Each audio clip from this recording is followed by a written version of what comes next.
Mas, enfim, eu fui chamado aqui hoje para falar de um tema que é maravilhoso, um tema que é muito profundo da palavra de Deus, que é o santuário celestial. Os irmãos estão enxergando aí na telinha, né? E nesta noite nós vamos... O tema desta noite... Vou ver se vai passar aqui. Está passando aí? Ou não? Não? Espera aí, deixa eu apontar bem aqui para ver se vai. Tá ligado? Tá ligado? Vamos de novo. Agora foi. Foi aí, né? Ótimo. Então nós vamos estudar essa noite a respeito do Evangelho em símbolos. Quando a gente olha, se você pudesse entrar no santuário hoje, para qualquer lado que você olhasse do santuário, o santuário celestial, ele tem ali, né, um projeto. Ele foi projetado por Deus. Deus projetou o santuário e entregou para que Moisés fizesse o santuário. Quando a gente olha assim o Evangelho em símbolos, logo vem, quem que vem à nossa cabeça? Quando a gente lê esse tema, né, o Evangelho em símbolos, quem vem à nossa mente imediatamente? Quem, irmãos? Jesus Cristo. Uma correção aqui, eu não dei boa noite para o pessoal que está nos acompanhando aí nas redes sociais, no Facebook, no YouTube. Uma boa noite também para vocês, irmãos. Perdão aqui pela minha falha. A gente não está acostumado, né, a pregar e os irmãos nos acompanhando em casa também, que Deus possa te abençoar. Mas quando a gente olha então, se você pudesse entrar no santuário hoje, para qualquer lugar, para qualquer objeto que você olha, aponta para Jesus Cristo.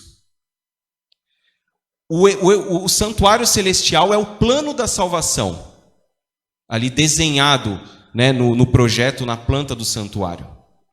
E é isso que nós vamos nos aprofundar um pouco nesta noite. Eu queria que os irmãos abrissem a Bíblia aí no livro de Êxodo. Abra sua Bíblia no livro de Êxodo, no capítulo 25. E nós vamos ler ali os versos 8 e também o verso 9. Talvez os irmãos já tenham lido esse texto nos temas anteriores, mas nós vamos recapitular aqui para que a gente possa entender que o santuário ele foi projetado, né, por Deus. Existe um santuário celestial e era plano de Deus que o povo de Israel construísse esse tabernáculo, não só para que, obviamente, Deus pudesse habitar no meio do povo, mas para que Deus pudesse mostrar o plano da salvação através do santuário celestial. Esse também era um objetivo. Então, quando a gente vê lá, a partir do verso 8, dá uma olhada aí, Êxodo 25, 8 diz o seguinte: E me farão um santuário para que eu possa habitar no meio deles. O verso 9: Segundo tudo que eu te mostrar, para o modelo do tabernáculo e para o modelo de todos os seus móveis, assim mesmo o fareis. Então você veja que Deus ele apresenta, né? Aqui o texto ele diz, segundo tudo que eu te mostrar para modelo do santuário. Em outras traduções, aparecem ali a palavra padrão e também a palavra planta. Ou seja, Deus deu a planta, né? Deu como se fosse uma maquete ali, mostrou o modelo para que Moisés então pudesse construir junto com o povo de Israel. E ali o santuário, ele possuía alguns móveis, né? Ele tinha alguns compartimentos e possuía também alguns móveis. Os compartimentos que eram o átrio, o lugar santo e o lugar santíssimo. E ele possuía também alguns móveis, como a arca do testemunho, o candelabro de ouro, a mesa dos pães da proposição, a bacia de bronze, o altar de incenso e o altar do holocausto. Todos esses objetos, e nós vamos aprender aqui neste tema, neste assunto, aprofundar um pouquinho mais, todos esses objetos eles apontavam para quem? Apontavam para Jesus Cristo. E você vai ver que o próprio Jesus Cristo, em algumas das suas falas, em alguns textos da Bíblia, nos evangelhos, a gente consegue identificar e a gente consegue voltar, né, remontar para esses objetos do santuário. Você vai ver que ao longo desse estudo, a gente vai aprender um pouco mais a respeito disso. O santuário celestial, irmãos, é uma das doutrinas distintivas da nossa igreja. A Igreja Adventista do Sétimo Dia tem como uma das suas doutrinas distintivas, que hoje em dia é pouco falado no meio cristão, que é o santuário celestial. Por isso a importância de nós estudarmos esse assunto. E quando a gente se aprofunda no santuário, nesse tema, a gente consegue entender com mais amplitude o plano maravilhoso da salvação. E uma coisa muito importante que a gente precisa ter em mente é que o plano da salvação de Deus não é um ato único, e sim um ato contínuo. Você veja que o cristão, ele é salvo em 3 etapas, né, que é a justificação, santificação e a última delas, que é a glorificação. Então, assim como a nossa vida, nós não somos salvos em apenas um ato, é uma vida toda, né, de santificação, de entrega a Deus. Assim também o santuário nos mostra que o plano da salvação, o plano da redenção de Deus para conosco, ele é contínuo, ele é muito amplo, ele não se resume só na cruz, mas ele abrange toda a nossa existência. E assim como era apresentado no Antigo Testamento com o povo de Israel, e a gente vai aprender que Jesus Cristo, né, como eu disse aqui, todos esses objetos do santuário apontavam então para o grande sacrifício de Jesus. Seguindo aqui, irmãos, nos slides,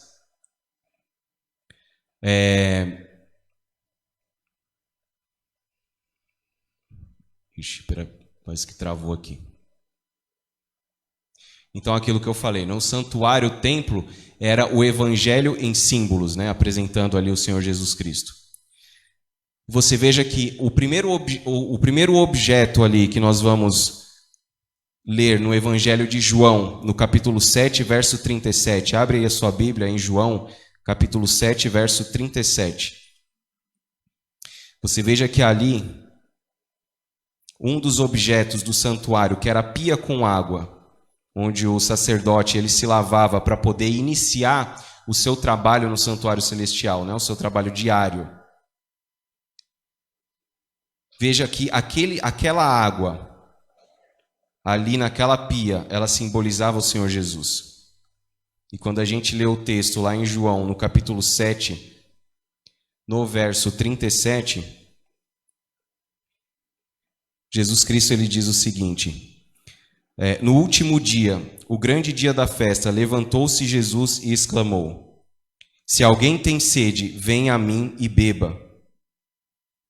Ele continua no verso 38, quem crê em mim, como diz a Escritura, do seu interior fluirão rios de água viva. Então você veja que aquela bacia com água, ela apontava para Jesus Cristo, como sendo a água, né? A água que quando nós bebemos dessa água, flui de nós um rio de água viva. Ali a gente pode ver também, ainda no Evangelho de João, no capítulo 3, quando Jesus Cristo se encontra com a mulher samaritana, né? E Jesus oferece a água viva para ela, que era ele mesmo. E a mulher diz: mas onde é que eu vou arrumar essa água? Eu quero dessa água, né? Então você veja que esse símbolo, né, este objeto no santuário, que era a pia com água, apontava para o Senhor Jesus Cristo como sendo a água viva. E nós devemos beber dessa água todos os dias. Seguindo aqui, irmãos, o altar de holocaustos. Vamos abrir a Bíblia lá no livro de Hebreus. Abra sua Bíblia aí no livro de Hebreus. E nós vamos ler o capítulo 9.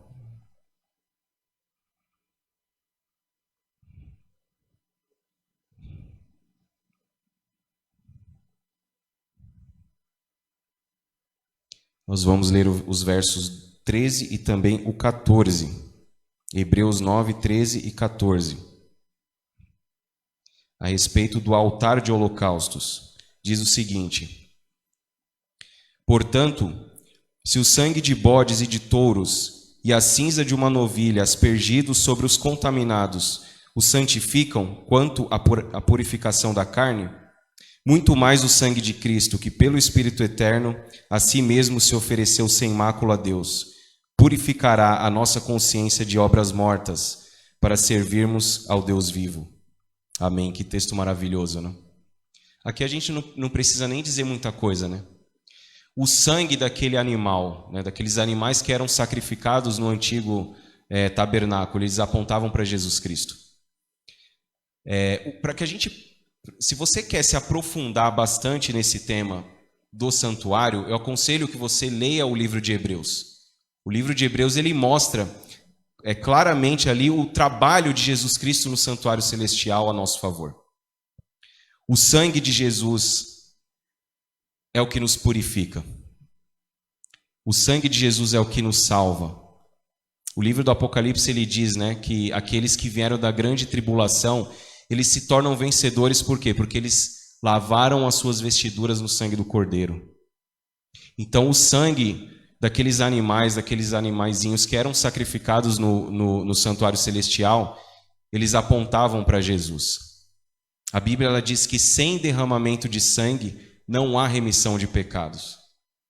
Então, quando o pecador ele apresentava aquele animal no santuário, ele confessava a sua culpa sobre a cabeça do animal, e ali depois ele tinha que sacrificar aquele animal e derramar o sangue no altar dos holocaustos.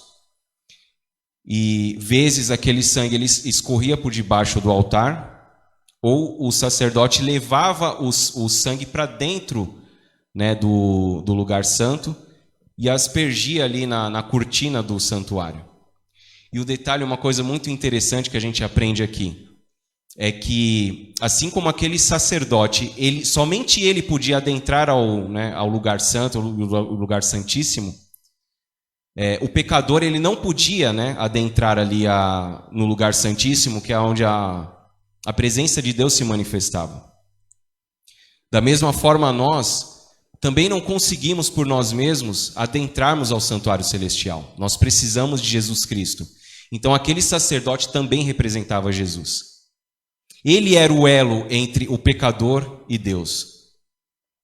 Ele que levava, aquele sangue para dentro do santuário.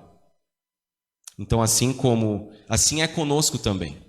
Nós não podemos ir à presença de Deus. Jesus Cristo ele diz: ninguém vem ao Pai se não for por mim, se não for através de mim. Ele diz: eu sou o caminho. Eu sou o caminho. Então isso já, para aquele povo, já mostrava uma lição muito grande, e para nós muito mais. Nós precisamos de Jesus Cristo. Nós precisamos do sangue do Cordeiro. Aqui o texto ele diz que o sangue de Deus, o sangue de Jesus Cristo, ele purifica a nossa consciência de obras mortas. Muitas vezes, irmãos, quando nós pecamos, quando nós cometemos uma injúria, uma infâmia contra Deus, a gente fica com a consciência muito pesada. Isso acontece com todos nós. Todos nós somos pecadores, todos nós somos falhos, cometemos erros. E quando a gente cai, é dolorido. Quando a gente peca, é duro. Porque muitas vezes a gente luta ali, né, com tantas coisas, com tantos problemas durante tanto tempo. Busca ali uma vida de santidade diante de Deus. Em algum momento a gente tropeça e cai, é difícil, é doído. E é por isso que Jesus Cristo ele apresenta então o seu sangue para nos purificar, para lavar as nossas vestes dos nossos pecados. E nós precisamos, pela fé, nos apropriarmos disso, irmãos, para lavar a nossa consciência, porque senão a gente não consegue viver. Senão a gente cai e fica caído. Mas graças a Deus que Jesus Cristo, assim como no santuário, né, o sangue daqueles animais já apontava para o seu sacrifício, assim para nós também hoje nós temos essa certeza de que o sangue de Jesus ele é eficaz para nos purificar. Seguindo em frente, a mesa dos pães. Abre aí a sua Bíblia no livro, volta lá no livro de João, no capítulo 6 e o verso 35 nós vamos ler. João capítulo 6, verso 35. Tendo como símbolo a mesa dos pães. Jesus, ele diz, declarou-lhes, pois, Jesus, eu sou o pão da vida.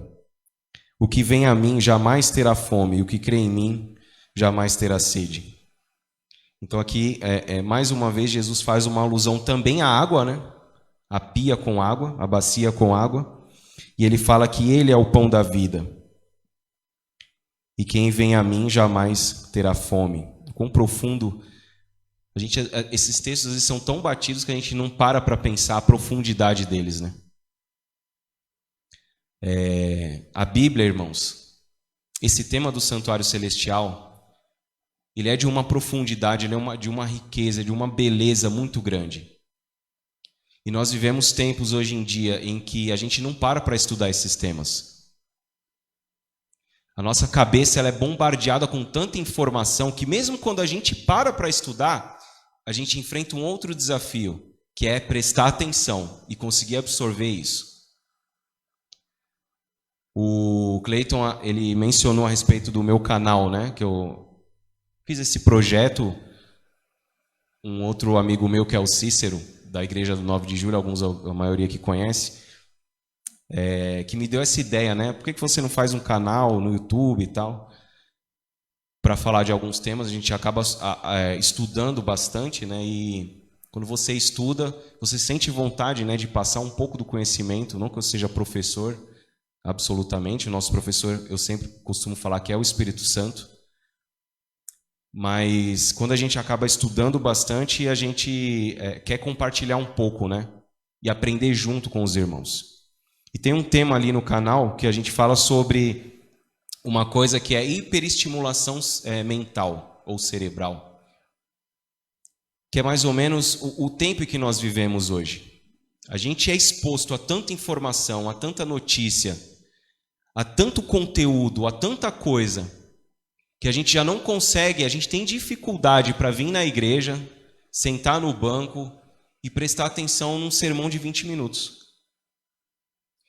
Porque o nosso cérebro está tão estimulado com filmes, com séries, né, o tempo todo mexendo em celular e uma série de outras coisas, que muitas vezes a nossa atenção ela é desviada daquilo que é o mais importante, que é a palavra de Deus. Por isso que é importantíssimo, irmãos, nós pararmos para estudar um assunto como esse e procurar nos concentrarmos para que a gente possa absorver, porque esse assunto ele tem o poder de transformar a nossa vida. Ele tem o poder de nos santificar. E textos como esse, que parece tão simples, né, como Jesus dizendo, eu sou o pão da vida, ele está dizendo assim, para mim e para você hoje, o que você tem se alimentado hoje em dia? O que você tem alimentado a sua mente? Será que você tem essa fome de buscar o pão da vida? Ou você tem colocado como prioridade na sua vida outras coisas que não seja Jesus Cristo? Isso é muito profundo, é muito importante.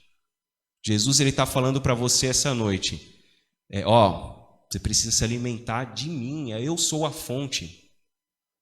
Eu sou a sua comida, a sua bebida. Assim como os israelitas no passado tinham esse simbolismo no santuário.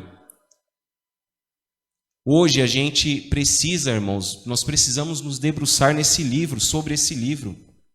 Os tempos em que estamos vivendo hoje, nós precisamos nos aprofundar cada vez mais na palavra de Deus. Sabe que a Bíblia, os evangelhos, Jesus Cristo falando ali que no fim dos tempos, a obra do engano, a obra do mal, ela enganaria, se possível, os próprios eleitos. Pessoas que estão alicerçadas na palavra de Deus. Pessoas que se alimentam diariamente com o pão da vida. Se nós não buscarmos esse pão todos os dias, irmãos, mais do que qualquer outra coisa, a gente corre um sério risco de ser enganados também. Seguindo adiante, o candelabro,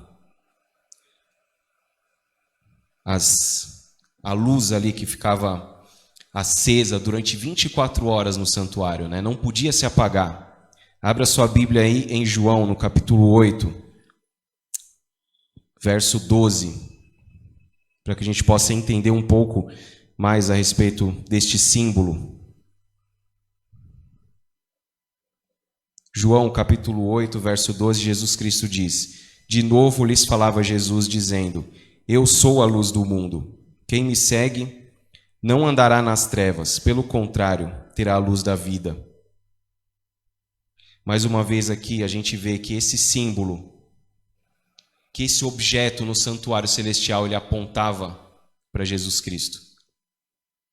As 7 luzes, as 7 lâmpadas ali do candelabro, elas têm também um significado, elas apontam também para o Espírito Santo.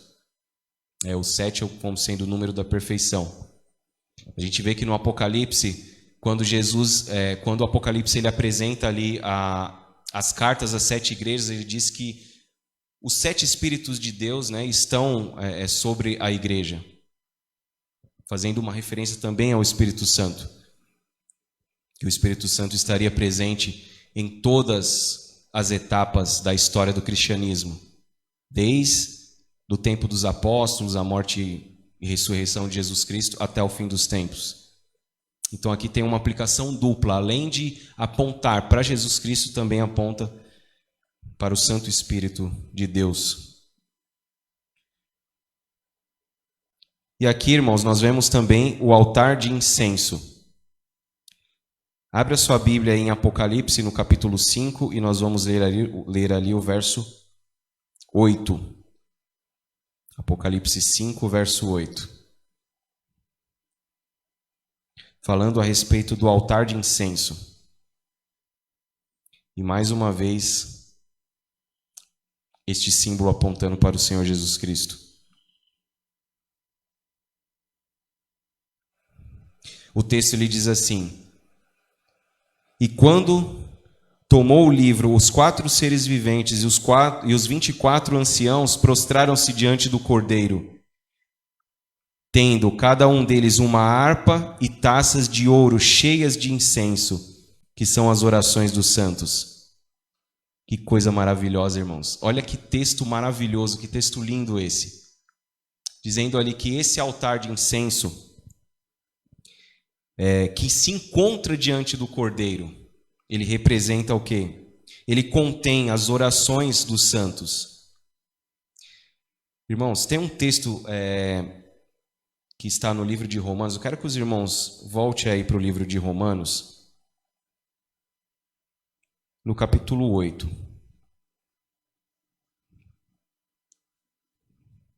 Veja que Jesus Cristo, neste exato momento, ele encontra-se no santuário celestial intercedendo por você. Neste exato momento, enquanto nós estamos aqui reunidos, Jesus Cristo está intercedendo por mim e por você no santuário celestial. Quando a gente ora, muitas vezes a gente fala assim: a minha oração não passa do teto. Você já falou isso? Ou pelo menos já ouviu alguém falar isso? Você que está em casa nos assistindo, talvez alguém já possa ter passado esse pensamento pela cabeça: a minha oração não passa do teto. Será que não passa mesmo? Olha esse texto aí em Romanos, no capítulo 8, no verso 26, que diz o seguinte: também o Espírito semelhantemente nos assiste em nossa fraqueza, porque não sabemos orar como convém, mas o mesmo Espírito intercede por nós sobremaneira, com gemidos inexprimíveis. Irmãos, o santuário celestial, que alguns pastores dizem, né, alguns estudiosos aí mais profundos nesse tema, eles costumam dizer que o santuário é o centro de comando do universo. Ali é onde está o trono de Deus, e dali Deus comanda todo o universo.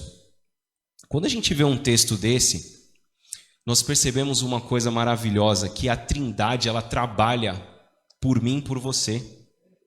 Veja que o texto ele diz que nós não sabemos orar como convém. Só que a nossa oração, nós como somos pecadores, como somos falhos, impuros, Deus ele não ignora a nossa oração, O Espírito Santo, ele transforma a nossa oração para que ela possa chegar ao santuário celestial. Que coisa maravilhosa, irmãos. Jamais diga isso de que a sua oração não passa do teto. Isso não é verdade. Nós acabamos de ler falando a respeito do altar de incenso. Um outro texto maravilhoso também lá no livro de Apocalipse. Dá uma olhada aí em Apocalipse, no capítulo 8.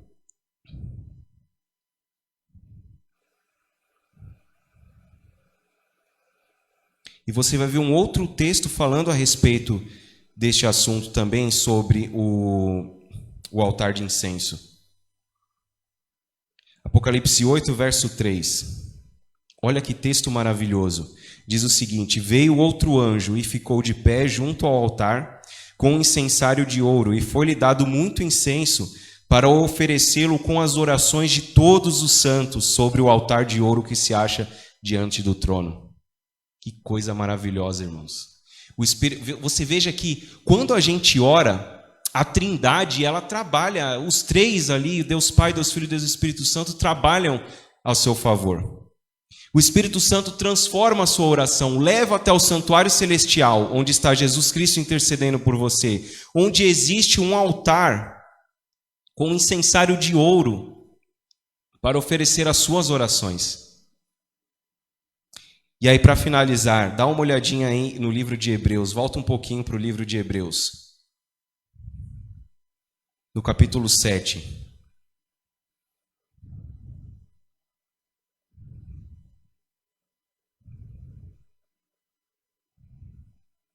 O verso 25, Hebreus capítulo 7, verso 25, ele diz o seguinte, a respeito de Jesus Cristo: por isso também pode salvar totalmente os que por ele se chegam a Deus, vivendo sempre para interceder por eles. Irmãos, você entende a profundidade disso? O Espírito Santo transforma a sua oração, leva até o santuário celestial, onde está Jesus Cristo nesse momento, intercedendo por você. E o texto diz que ele vive para interceder. A função de Jesus Cristo nesse momento, a qual ele voluntariamente, por amor, ele nos ama tanto que ele vive para interceder por mim e por você. Então que você possa ter essa certeza. A sua oração, ela passa sim do teto. Deus, Ele ouve as nossas orações. Nem sempre Ele atende da forma com que nós queremos, mas Ele não ignora de forma alguma. E eu posso dizer uma verdade para você hoje, com toda certeza, sem medo nenhum de errar. E Deus é a pessoa mais interessada pelo seu bem-estar nesse universo. Diante de tantos problemas, tantas dificuldades que nós enfrentamos, tenha certeza de que Deus, Ele estará do seu lado em todas as situações. Saiba que a sua oração, olha irmãos, existe um altar, assim como existia no santuário terrestre, no templo dos israelitas. Hoje, existe um altar no santuário celestial, onde Jesus está intercedendo por você com as suas orações. Que você possa ter essa certeza. Eu quero convidar aqui a Alice ela vai cantar mais uma música. E que nós possamos, neste momento, elevar os nossos pensamentos até o santuário, onde Jesus Cristo está intercedendo por mim e por você.